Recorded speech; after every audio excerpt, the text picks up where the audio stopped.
കൃഷി എപ്പോഴും നമ്മുടെ സമൂഹത്തിന്റെ അടിത്തറയാണ്.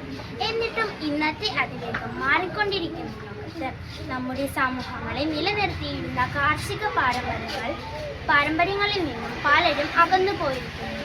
തിരികെ കൃഷിയിലേക്കൊരു തിരിച്ചുപോക്ക് എന്നാണ് ഞങ്ങൾ ഈ പദ്ധതി കൊണ്ട് ലക്ഷ്യമിടുന്നത്. ഞങ്ങളുടെ ഈ പദ്ധതിക്കനുസരിച്ച് ചെയ്യുകയാണെങ്കിൽ ഒരു ഗ്രാമത്തിലെ മുഴുവൻ വീടുകളിലും അവർക്ക് താല്പര്യമുള്ള ഏതെങ്കിലും പച്ചക്കറികളോ ഭക്ഷ്യവസ്തുക്കളോ കൃഷി ചെയ്യാം. അതിനുവേണ്ട എല്ലാ മാർഗങ്ങളും സഹായങ്ങളും നൽകാൻ ബന്ധപ്പെട്ട അതിഥികൾ ഉണ്ടായിരിക്കും.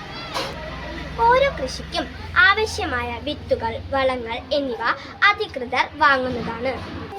സ്ഥലപരിമിതിയുള്ളവർക്ക് പാടങ്ങളും പറമ്പുകളും അവർ പാട്ടത്തിന് നൽകും. കൃഷി നടത്തി ലഭിക്കുന്ന വിളവുകൾ അതേ ഗ്രാമത്തിൽ കൊണ്ടുപോയി വിൽക്കാവുന്നതാണ്. ഇതിനായി ഒരു സൂപ്പർ മാർക്കറ്റ് പ്രവർത്തിക്കുന്നതാണ്. പച്ചക്കറികൾ മാത്രമല്ല, നമ്മുടെ പ്രാദേശികമായി ലഭിക്കുന്ന കരിപ്പെട്ടി പോലുള്ള വസ്തുക്കൾ നമുക്ക് മാർക്കറ്റിലേക്ക് വിൽക്കാം. കൂടാതെ അവർ ഉൽപ്പാദിപ്പിക്കുന്ന പച്ചക്കറികളിൽ നിന്ന് നമുക്ക് മറ്റു സാധനങ്ങളും ഉണ്ടാക്കാം. ഉദാഹരണത്തിന് തേങ്ങ കൊണ്ടുള്ള കരകൗശല വസ്തുക്കൾ, തക്കാളി സോസ് എന്നിങ്ങനെയുള്ള വസ്തുക്കൾ ഇവിടെ വിൽക്കാം. അങ്ങനെ വിഷമില്ലാത്ത പച്ചക്കറികളും പഴങ്ങളും നമ്മുടെ ഗ്രാമത്തിൽ തന്നെ ഉൽപ്പാദിപ്പിക്കുകയും അത് വിൽക്കുകയും ചെയ്യാം.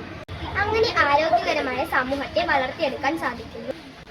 ഇത് ഒരു ഗ്രാമത്തിൽ നിന്ന് മറ്റൊരു ഗ്രാമത്തിലേക്ക് വ്യാപിപ്പിക്കുകയും ചെയ്യുന്നതാണ്.